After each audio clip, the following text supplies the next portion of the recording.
And I think one of the things that I love most about all of these creative pursuits is that ability to work with the best people. Right now, I'm working with my husband. We have this 1,400-acre island in the Mediterranean, and we're bringing in the best architects and the best brands.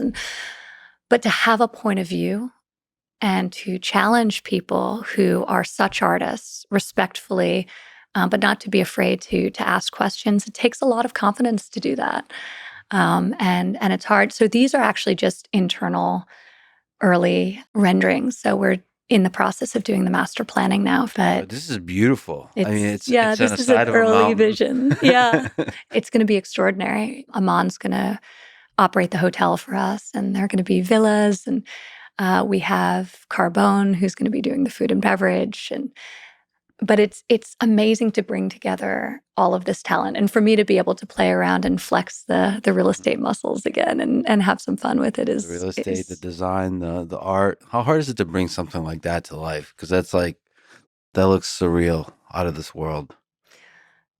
well, especially on an island, it's challenging. Meaning the logistics of even Yeah, getting the building materials to yeah, an island are yeah. no joke, but we will execute on it. So, and it may not be this. This is sort of, as I said, early conceptual drawings, but it Mhm, gives a sense of sort of wanting to honor the topography that exists. And mhm, this is obviously very modern, but making it feel right in terms of the context of the vegetation and the terrain that exists mhm, is, and not just have a beautiful glass box. mhm. Obviously, you want glass. You want to look out and see that gorgeous blue ocean. But how do you do that in a way that doesn't feel generic and isn't a squandered opportunity to create something new? Yeah, and it's integrated with the natural landscape. It's a celebration of the natural landscape around it. So I guess you start from this dream-like, because this feels like a dream,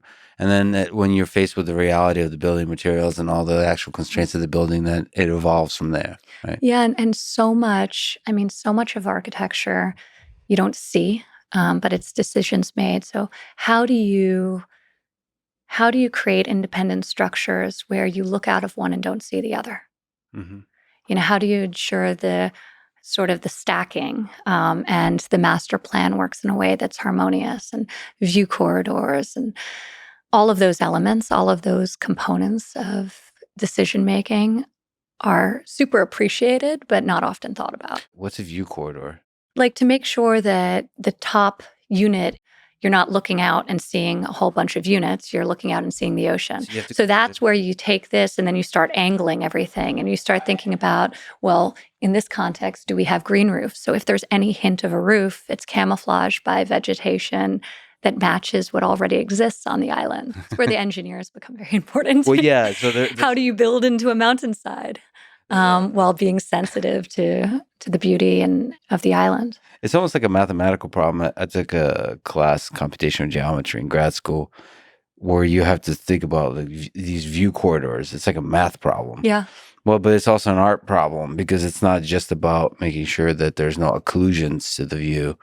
You have to figure out when there is occlusions, like what is the vegetation? Is it? So you have to figure all that out. And there's probably so every single room, every single building is a thing that adds extra complexity. And then the choices, like how does the sun rise and set? Yeah, So how do you want to angle the hotel in that's relation awesome. to the sunrise and the Yeah. sunset? You obviously want people to experience those. So which do you favor? Mhm. The directionality of the wind.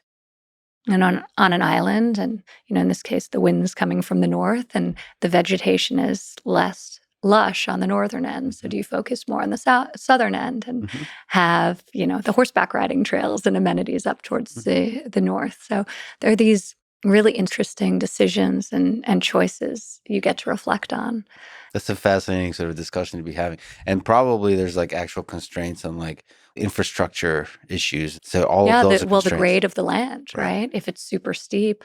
So also finding the areas of topography that are flatter but still have the great views. And so it's fun. I think of real estate and building, it's like a giant puzzle. And I love puzzles. Every piece relates to another Mhm. and it's all sort of interconnected. Yeah, like you said, no post office. Like every single room is different, so every single room is a puzzle when you're doing the renovation. Yeah. That's fascinating. And if you're not thoughtful, it gets like, at best, really quirky. At worst, completely ridiculous. Quirky is such a funny word. It's such a But I'm sure you've walked into your fair share of like quirky rooms, yeah. and sometimes like that's charming, but most often it's charming when it's intentional Yeah. through like smart design. Yeah, you can tell if it's by accident or if it's intentional. Yeah. You could tell. So much, I mean, the whole hospitality thing, it's not just like how it's designed, it's how once the thing is operating, if it's a hotel, like how everything comes together. Yeah. The culture of the place. And the warmth. Yeah. Like I think with spaces, you can feel like the soul of a structure. Mhm. And I think on the hotel side, you have to think about like flow of traffic, use, all these things. When you're building condominiums or your own home, you want to think about like the warmth of a space as well. And especially with super modern design, sometimes like warmth is sacrificed. Mhm. And I think there is a way to sort of marry both. And that's where you get into sort of the interior design elements and disciplines and how fabrics can create tremendous warmth in a space, which is otherwise sort of colder, raw building materials. And that's a really interesting, like how texture matters, how color matters. And I think oftentimes interior design is not, it doesn't take the same priority. And I think that underestimates the impact it can have on how you experience a room or a space. Yeah, especially when it's working together with the architecture. Yeah. Yeah, fabrics and color. That's so interesting. Finishes, the choice of wood. That's making me feel horrible about the space we're sitting in right now. It's like black curtains, the warmth. I need to work on this. No this comment. is a big to-do. You know what I love? This is a big to-do item. You're making me feel. I'll listen back to this over and over. There may be a woman's touch needed. A lot. But I appreciate the vegetation. Yeah, it's fake plants. You know what I love about plants. this space though is like you come through. Like every single element, there's a story behind it. So it's not just you didn't have some interior designer curate your bookshelf. There's like nobody came in here with books by the yard. This is basically an IKEA. Like this is not this is not deeply thought through, but it does bring me joy. Yeah.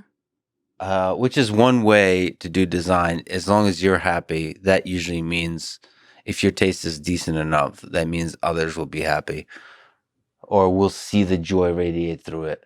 But I appreciate you were grasping for compliments and you eventually got that. No, I love it. Yeah. I love it. Do you have like a little, I love this guy. You're holding on to a monkey looking at a human skull, which is particularly irrelevant. And I feel like you've really thought about all of these. Yeah. There's robot. I don't know how much you looked into robots, but there's a way to communicate love and affection from a robot that I'm really fascinated by. And a lot of cartoonists do this too. You have to, when you create cartoons and non-human like entities, you have to bring out the joy. So with Wall-E or robots in Star Wars, to be able to communicate emotion to anger and excitement through a robot is really interesting to me. And people that do it successfully are awesome. are awesome. To make you smile. Yeah, that makes you smile for sure. Yeah. There's a longing there. How do you do that successfully as you bring your projects to life? I think there's so many detailed elements that I think artists know well. But one basic one is something that people know, and you now know because you have a dog. Is the excitement that a dog has when you first show up, just the recognizing you and like catching your eye and just showing his excitement by wiggling his butt and tail and all this kind of this intense joy that overtakes his body. That moment of recognizing something. Yeah, it's the double take that that moment of like where this joy of recognition takes over your whole cognition and you're just like, there, and there's a connection, and then the other person gets excited and you both get excited together. It's kind of like that feeling. What would I put it? Like when you go to airports and you get to see people who haven't seen each other for a long time, all of a sudden recognize each other in their meeting, and they're all like run towards each other and a hug. That moment. By the way, that's awesome to watch. There's so much joy. And dogs, though, will have that every time. You could walk into the other room to get a glass of milk, and you come back, and your dog sees you like it's the first time. Yeah. So I love replicating that in robots. They actually say children, like one of the reasons why Peekaboo is so successful is that they actually don't remember not having seen you a few seconds prior. There's a term for it, but I remember as when my kids were younger, you leave the room and you walk back in 30 seconds later, and they experience the same joy as if you had been, gone for 4 hours. Yeah. And we grow out of that. We become very used to one another. I kind of want to forever be excited by the peekaboo phenomena, the simple joys.